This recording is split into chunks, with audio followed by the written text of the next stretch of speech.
क्या आप सब जानते हैं कि भारत एक प्रेसिडेंशियल फॉर्म ऑफ गवर्नमेंट वाला राष्ट्र है और यहाँ पे इसके 3 अंग हैं। सबसे पहला लेजिस्लेचर, दूसरा एग्जीक्यूटिव, तीसरा जुडिशरी। राष्ट्रपति लोकसभा और राज्यसभा मिलकर लेजिस्लेचर बनाते हैं, जबकि एग्जीक्यूटिव, जिसे हम यूनियन एग्जीक्यूटिव बोलते हैं, इसके अंतर्गत में president, vice president, prime minister और काउंसिल ऑफ मिनिस्टर्स आते हैं। यूनियन एग्जीक्यूटिव के बारे में part 5 of the Indian constitution में आर्टिकल 52 से 78 तक में बताया गया है। तो आज हम इसी के अंतर्गत में प्रेसिडेंट और वाइस प्रेसिडेंट के इन सब पॉइंट्स की चर्चा करेंगे।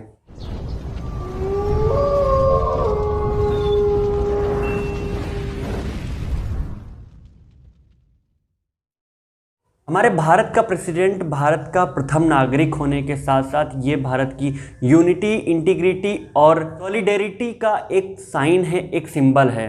प्रेसिडेंट के बारे में article 52 of the Indian constitution में व्यवस्था की गई है और ये कहा गया है कि प्रेसिडेंट जो स्टेट का नॉमिनल हेड होगा। तो आइए पहले हम प्रेसिडेंट के पहले पॉइंट की बात करते हैं, जो कि इनके क्वालिफिकेशन के बारे में है।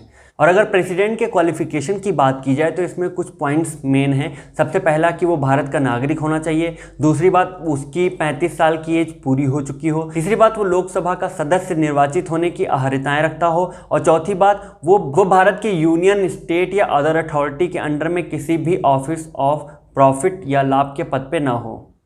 इसके बाद आते हैं इलेक्शन के बारे में। तो भारत के प्रेसिडेंट का इलेक्शन डायरेक्टली ना होकर indirectly single transferable vote system के बेस पे होता है, जहां पे इसको इलेक्ट करने के लिए एक इलेक्टोरल कॉलेज बनता है, जिसमें 3 तरह के मेंबर्स आते हैं। सबसे पहली बात, पार्लियामेंट के दोनों हाउसेस के इलेक्टेड मेंबर्स। दूसरी बात, स्टेट्स के लेजिस्लेटिव असेंबलीज के जो इलेक्टेड मेंबर्स हैं वो आएंगे। और तीसरी बात, यूनियन टेरिटरी जैसे दिल्ली और पांडिचेरी के इलेक्टेड मेंबर्स आएंगे। ध्यान देने वाली बात यह है कि इन मेंबर्स में कहीं भी नॉमिनेटेड मेंबर्स नहीं आते, जिन्हें प्रेसिडेंट खुद नॉमिनेट करता है। इलेक्शन के बाद अगला पॉइंट प्रेसिडेंट के वोट का आता है, जो इनके शपथ का आता है। तो आर्टिकल 60 में ये व्यवस्था की गई है कि प्रेसिडेंट सुप्रीम कोर्ट के चीफ जस्टिस के समक्ष अपने पद की शपथ लेगा, जहां पे वो कॉन्स्टिट्यूशन को प्रमोट और प्रिजर्व करने के साथ साथ अपनी पद की गरिमा बनाए रखने की शपथ लेता है। अगला पॉइंट इनके टेन्योर या कार्यकाल का आता है। तो article 56 of the Indian constitution में इनके टेन्योर में 5 साल की व्यवस्था की गई है कि एक प्रेसिडेंट 5 साल के लिए सेलेक्ट किया जाएगा, इलेक्ट किया जाएगा, और इस बीच में वो अपने पद से रिजाइन भी कर सकता है, अपना रेजिग्नेशन लेटर जो है वाइस प्रेसिडेंट को दे के। और इसके अलावा उसको आर्टिकल 61 के अंडर में इम्पीचमेंट के थ्रू उसके पद से हटाया भी जा सकता है। आर्टिकल 59 के अंडर में कुछ कंडीशंस बताई गई हैं जो प्रेसिडेंट पद के लिए आवश्यक है। तो उनमें सबसे पहला पॉइंट ये है कि जो व्यक्ति प्रेसिडेंट पद के लिए इलेक्ट होना चाहता है वो लोकसभा या राज्यसभा, इन दोनों में से किसी भी हाउसेस का मेंबर ना हो। अगर वो पहले से मेंबर है तो उसी दिन से, जिस दिन से वो प्रेसिडेंट बनेगा, वो पद खाली माना जाएगा। दूसरी बात, उसने कोई ऑफिस ऑफ प्रॉफिट ना धारण किया हो। तीसरी बात, जब वो प्रेसिडेंट पद पे अपॉइंट हो जाएगा तो वो ऑफिशियल रेसिडेंट, जिसे हम राष्ट्रपति भवन के नाम से जानते हैं, उनको बिना किसी रेंट के उसको एंजॉय कर सकेगा। चौथी बात, उसको वो सारे अलाउंसेस, वो एमोल्यूमेंट्स, वो सारे प्रिविलेजेस, सारी सैलरी, सब कुछ मिलेगा जिसकी व्यवस्था पार्लियामेंट करती है। 2018 के पहले प्रेसिडेंट की सैलरी 1.50 लाख थी, लेकिन जिसे बढ़ा के अब 5 लाख कर दी गई है। आर्टिकल 61 के अंदर में प्रेसिडेंट के इम्पीचमेंट की व्यवस्था की है, जहां पे ये कहा गया है कि उसके इम्पीचमेंट से रिलेटेड कोई भी रेजोल्यूशन जो है वो किसी भी हाउस में, चाहे लोकसभा या राज्यसभा, दोनों में पास किया जा सकता है। लेकिन इसके पूर्व 1/4 ऑफ द मेंबर का उस चार्जेस पे साइन जरूरी है और 14 दिन की प्रायर नोटिस भी जरूरी है प्रेसिडेंट को देनी।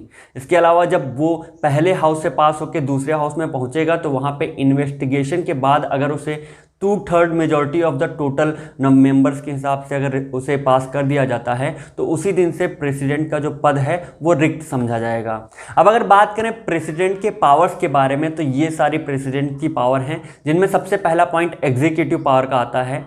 एग्जीक्यूटिव पावर्स के अंडर में प्रेसिडेंट को इन सारे हाई ऑफिशियल्स को अपॉइंट करने का और उन्हें उनके पद से हटाने का अधिकार मिला हुआ है।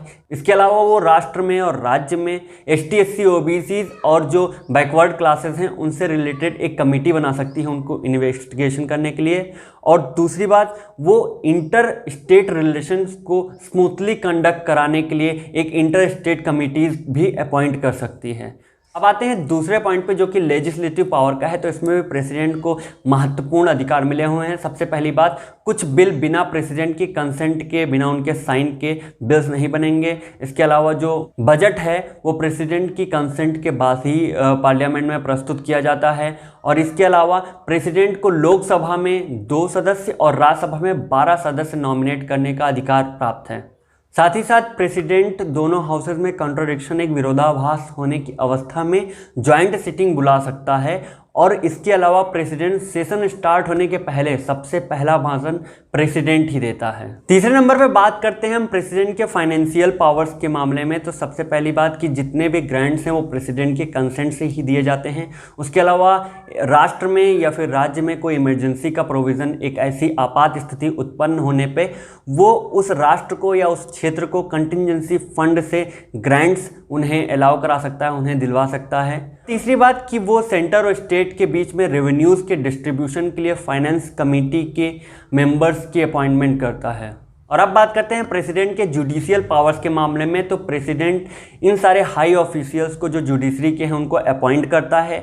इसके अलावा प्रेसिडेंट कॉन्स्टिट्यूशन से रिलेटेड किसी भी मैटर्स पे जुडिशरी से राय मांग सकता है। इसके अलावा जो सबसे महत्वपूर्ण बात है कि वो मार्शल कोर्ट या फिर यूनियन लॉ के सब्जेक्शन में आने वाले लॉज के मामले में, और या फिर डेथ सेंटेंस प्राप्त हुए किसी भी व्यक्ति को पार्डन या क्षमादान दे सकता है। इसके रेफरेंस में वो ये सारे पावर्स को एंजॉय करता है। इसके अलावा प्रेसिडेंट को डिप्लोमेटिक पावर्स, मिलिट्री पावर्स और इमरजेंसी पावर्स मिले हुए हैं। डिप्लोमेटिक पावर्स के अंडर में जितने भी ट्रीटीज़ होंगे, जितने भी कॉन्ट्रैक्ट्स होंगे अदर स्टेट्स के साथ में या अदर नेशंस के साथ में, वो सारे प्रेसिडेंट के नाम से किए जाएंगे। और जितने भी डिप्लोमेट्स होते हैं वो इन्हीं के तरह अपॉइंट किए जाते हैं। और जो अदर स्टेट से, फॉरेन स्टेट से डिप्लोमेट्स आते हैं वो इन्हीं के थ्रू रिसीव किए जाते हैं। मिलिट्री के मामले में प्रेसिडेंट सभी आर्म फोर्सेस का कमांडर माना जाता है, उनका हेड माना जाता है।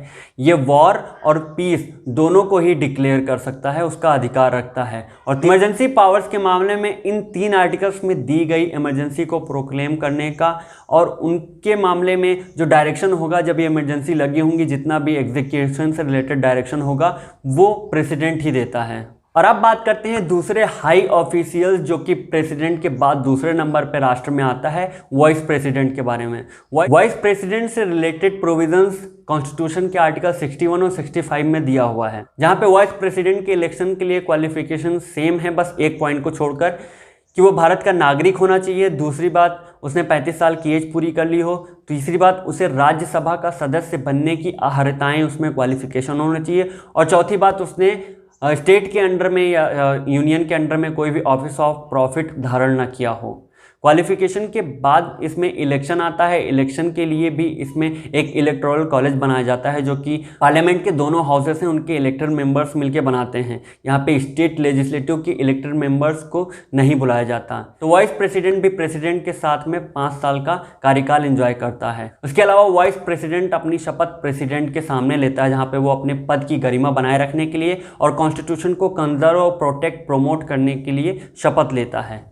वाइस प्रेसिडेंट्स की अगर पावर की बात की जाए तो इसमें 2 पॉइंट्स मेन है। सबसे पहली बात, वो ex officio chairman of Rajya Sabha होता है। और दूसरी बात, प्रेसिडेंट की अनुपस्थिति में जब किसी वजह से प्रेसिडेंट अपने ऑफिस में नहीं होते या कार्यकाल में नहीं होते, उस स्थिति में वाइस प्रेसिडेंट प्रेसिडेंट की तरह काम करता है। उस टाइम पे वाइस प्रेसिडेंट को प्रेसिडेंट की सारी पावर, प्रिविलेजेस, एमोल्यूमेंट्स और सैलरीज वगैरह सारी चीज़ें, सभी सुविधाएँ मुहैया कराई जाती हैं। आई होप आपको प्रेसिडेंट और वाइस प्रेसिडेंट के मेन प्रोविजन समझ में आए होंगे। बाकी के प्राइम मिनिस्टर और काउंसिल ऑफ मिनिस्टर्स का वीडियो हम अगली बार लाने वाले हैं, तो बने रहिए हमारे साथ। नमस्कार।